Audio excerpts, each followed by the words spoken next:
हरे कृष्ण कृष्ण कृष्ण हरे हरे, हरे राम राम राम हरे। भगवत गीता को गीतोपनिषद भी कहा जाता है।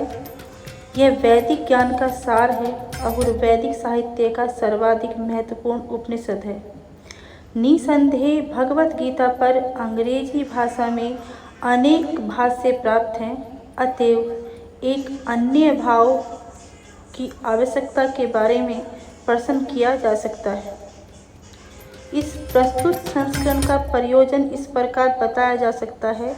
हाल ही में एक अमेरिकी महिला ने मुझसे भगवत गीता के एक अंग्रेजी अनुवाद की संस्तुति चाही।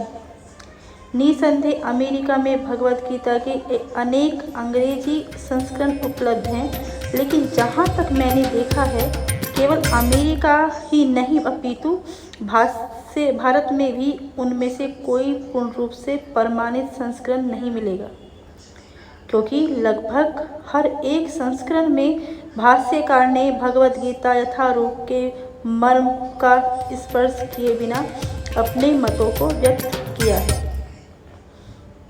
भगवत गीता का मर्म भगवत गीता में ही व्यक्त है। यह इस प्रकार है, यदि हमें किसी औषधि विशेष का सेवन करना हो तो उस पर लिखे निर्देशों का पालन करना होता है। हम मनमाने ढंग से या मित्र की सलाह से औषधि नहीं ले सकते। इसका सेवन लिखे हुए निर्देशों के अनुसार या चिकित्सक के निर्देशानुसार करना होता है। इसी प्रकार भगवत गीता को इसके वक्ता द्वारा दिए गए निर्देशानुसार ही ग्रहण या स्वीकार करना चाहिए। भगवत गीता के वक्ता भगवान श्री कृष्ण हैं। भगवत गीता के प्रत्येक पृष्ठ पर उनका उल्लेख भगवान के रूप में हुआ है। निसंदेह भगवान शब्द कभी कभी किसी भी अत्यंत शक्तिशाली व्यक्ति या किसी शक्तिशाली देवता के लिए प्रयुक्त होता है, और यहाँ पर भगवान शब्द निश्चित रूप से भगवान श्री कृष्ण को एक महान व्यक्तित्व वाला बनाता है, किंतु साथ ही हमें यह जानना होगा कि भगवान श्री कृष्ण पूर्ण पुरुषोत्तम भगवान हैं। जहाँ की शंकराचार्य, रामानुजाचार्य, मध्वाचार्य, निम्बार्क स्वामी, श्री चैतन्य महाप्रभु तथा भारत के वैदिक ज्ञान के अन्य विद्वान आचार्यों ने पुष्टि की है। भगवान ने भी स्वयं भगवत गीता में अपने ही परम पुरुषोत्तम भगवान कहा है, और ब्रह्मा संहिता में तथा अन्य पुराणों में, विशेषतया श्रीमद् भागवतम में जो भागवत पुराण के नाम से विख्यात है, वे इसी रूप में स्वीकार किए गए हैं। अतएव भगवत गीता हमें भगवान ने जैसे बताई है वैसे ही स्वीकार करनी चाहिए। भगवत गीता के 4th अध्याय में भगवान कहते हैं, यहाँ पर भगवान अर्जुन को सूचित करते हैं कि भगवत गीता की यह योगपत्ति सर्वप्रथम सूर्यदेव को बताई गई।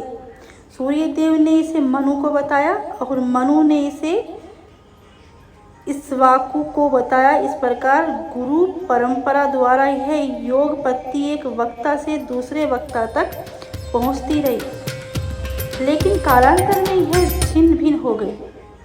फलस्वरूप भगवान को इसे फिर से बताना पड़ रहा है। इस बार अर्जुन को कुरुक्षेत्र के युद्ध स्थल में वे अर्जुन से कहते हैं कि हमें तुम्हें यह परम रहस्य इसलिए प्रदान कर रहा हूँ क्योंकि तुम मेरे भक्त तथा मित्र हो। इसका तात्पर्य यह है कि भगवत गीता ऐसा ग्रंथ है जो विशेष रूप से भगवत भक्त के लिए, भगवत भक्त के निर्मित है। अध्यात्मवादियों को इसकी 3 श्रेणियां हैं, ज्ञानी, योगी तथा भक्त, या कि निर्विषयवादी, ध्यानी और भक्त। यहाँ पर भगवान अर्जुन से स्पष्ट कहते हैं कि वे उसे इस नवीन परंपरा, गुरु परंपरा का प्रथम पात्र बना रहे हैं, क्योंकि प्राचीन परंपरा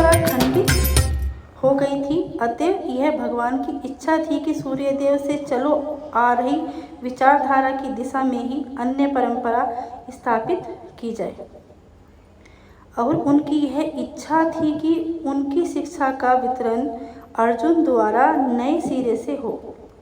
वे चाहते थे कि अर्जुन भगवत गीता ज्ञान का प्रामाणिक विद्वान बने।